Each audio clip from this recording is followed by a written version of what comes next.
Joshua chapter 4, verse 9 says, "And Joshua set up 12 stones in the midst of the Jordan, in the place where the feet of the priests bearing the Ark of the Covenant had stood, and they are there to this day." So it must have been wherever the priests were standing. So they had the Ark of the Covenant. Again, we have the priests who were carrying the ark. They stood in the midst of the Jordan River, and there must have been quite a bit of rocks. If you've ever been to a river that has a lot of big rocks in it, well, if you dry it all up, and then you can go and step out into the riverbed, and you see all these rocks. Well, there must have been quite a bit of rocks in this area, because 12 of them were taken out of the Jordan over to Gilgal, the place that they lodged. But then Joshua, in the very same place, Joshua set up 12 stones in the midst of the Jordan.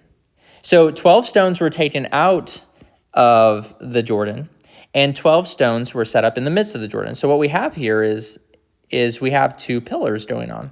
So one pillar is in the midst of the Jordan,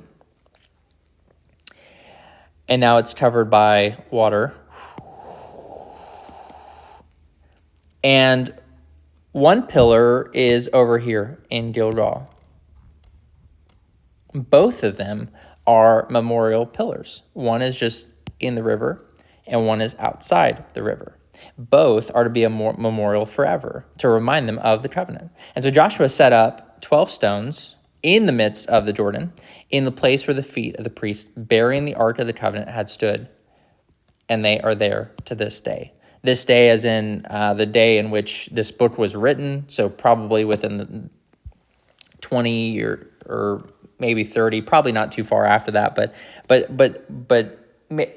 maybe 20, 30 years after this event took place.